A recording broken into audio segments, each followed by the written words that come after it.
All right, welcome everyone to The Explainer. Today we are breaking down what is literally an absolute clash of titans. We're looking at the upcoming 2026 World Cup quarterfinal showdown in Los Angeles between Spain and Belgium. If you've been following the tournament, you already know this isn't just your run-of-the-mill knockout game. No, this is a fundamental clash of footballing philosophies. We've got an unyielding, historic defensive wall on one side going up against an absolute hurricane of attacking firepower on the other. Okay, let's dive into this, because this right here is the defining question of the entire matchup. Can an unstoppable offense break an immovable defense? As we analyze the data, dig into the tactical matchups, and look at the predictions from both the supercomputers and the odds makers today, I really want you to keep this central tension in the back of your mind. Literally every single stat we look at feeds directly into this massive tug of war. To really grasp the stakes here, we've got to look at the ground level vibe. Heading into this match, the Belgian fan base is riding a massive wave of passionate optimism. Just take a look at this quote from the r/Belgian football community from user Dawn Biglia. They said, "The only nation we can't beat is, in my humble opinion, France. The rest is up for grabs." There is this real, palpable belief brewing that if they just bring their A-game, this Belgian squad can knock out literally anybody left in the brackets. But as much as we absolutely love that grassroots passion from the fans, we kind of have to contrast that optimism directly with the cold, hard logic of the Opta supercomputer. Because when you simulate this match 25,000 times, the data tells a very different story. Opta gives Spain a commanding 59.3% chance of winning this thing inside the regular 90 minutes. A draw sits at 22.4%, while an outright Belgian victory in normal time is given just an 18.3% probability. So you might be wondering, why is the supercomputer so incredibly confident in the Spanish side? Well, let's get into section 1, Spain's immovable defense, essentially a historic wall. To say Spain has been good at the back during this tournament, yeah, that's a massive understatement. They have built an absolute historic wall. Just let this number sink in for a second. 0. 0 goals conceded.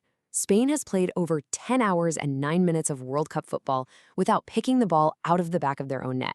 That is 6 consecutive clean sheets, an absolute World Cup record.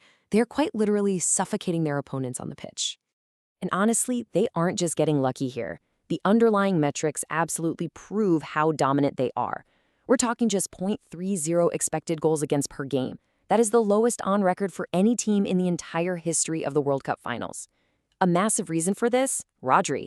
The man has recorded 80 line-breaking passes this tournament.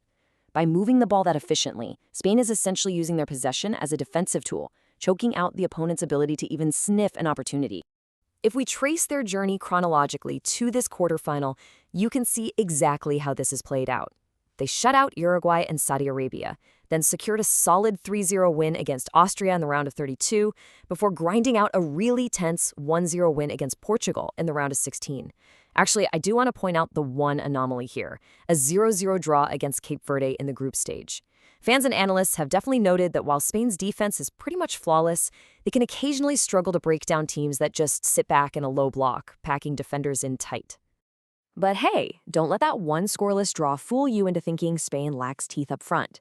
Even with their defensive dominance, they bring incredible forward pressure. You've got Mikel Oyarzabal having a stellar tournament with 4 goals. Then there's the teenage sensation, Lamine Yamal, who's completed 17 successful dribbles, literally putting him in elite historical company alongside teenagers like Kylian Mbappe and Jamal Musiala.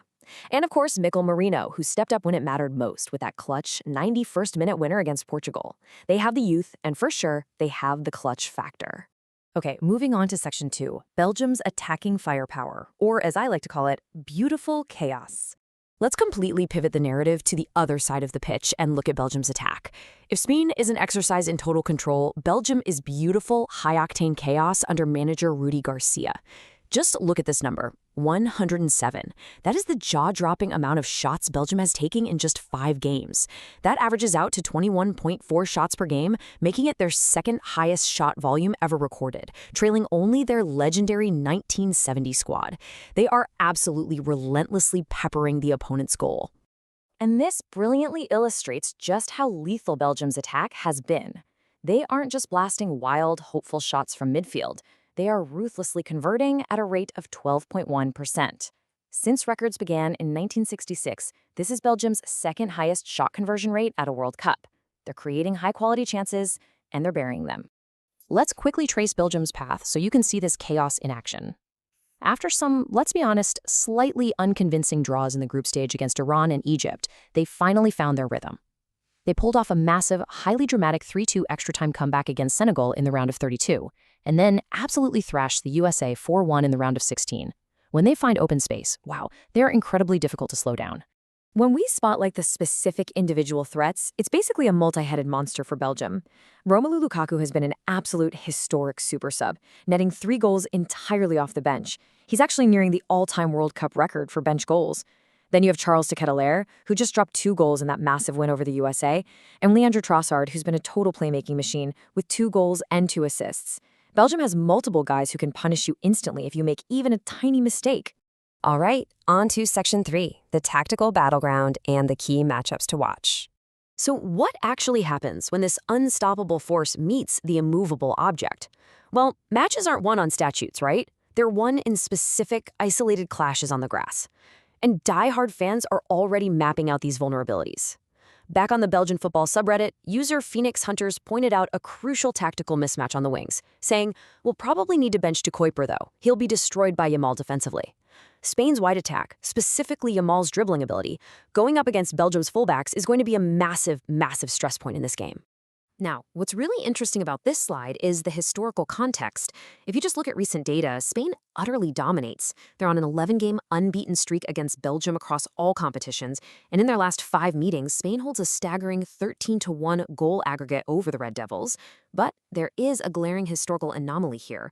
The last time these two met in a World Cup quarterfinal was way back in 1986, and Belgium actually upset Spain on penalties after a 1-1 draw. History shows us that on this specific, massive stage, Belgium has found a way before. Which brings us to Section 4, predictions, odds, and bets. Basically, following the data. So, how does all of this build into the predictive analysis? What do the odds makers and data analysts actually expect to happen when the whistle blows? Well, looking at the baseline betting odds from Wager Talk, the picture is pretty crystal clear. Spain is a heavy favorite. At -300 to qualify for the next round, the market is overwhelmingly backing Spain's defense to hold strong. Belgium sits as a heavy +255 underdog to advance and an even bigger +450 underdog to win it outright on the money line in 90 minutes. The analysts over at Wager Talk framed this with a really fascinating if-then scenario. Because these two teams are structurally so different, the flow of the game totally dictates the scoreline. If Spain dictates the pace with their possession, expect a low-scoring affair, an under 2.75 goals situation. But if Belgium manages to force their chaotic style onto the match, the analysts expect an over 2.75 goals scenario, with both teams finding the back of the net. And that logic leads directly to a very specific betting angle recommended by Wager Talk, both teams to score at -130. The logic here is simple, but super compelling. Belgium's defense has only kept 1 clean sheet this entire tournament. They literally cannot afford to sit back and absorb Spain's pressure, because eventually Spain will break through. Belgium has to go out and attack to survive. It's an aggressive strategy that forces an open game, meaning both teams are highly likely to score. Bringing it all together, we circle back to the Opta supercomputer. When you factor in the whole shebang, the potential for extra time, the sheer drama of penalty shootouts, the overall advancement probability heavily favors the Spanish side. Opta gives Spain a 69.5% chance to move on to the semifinals, leaving Belgium with a 30.5% chance. The data, at the end of the day, trusts the defense. So it all boils down to this. We've got a true classic confrontation on our hands. On Friday in Los Angeles, something has to give. Will Spain's flawless, record-breaking defense hold the line for another 90 minutes? Or will Belgium's chaotic, high-volume attack break through and rewrite history just like they did in 1986? Keep a close eye on those wing matchups, watch to see if Lukaku comes off the bench to cause absolute havoc, and see if Spain can keep dictating the pace. It is going to be a spectacular match. Thanks so much for joining me on this explainer, and enjoy the football.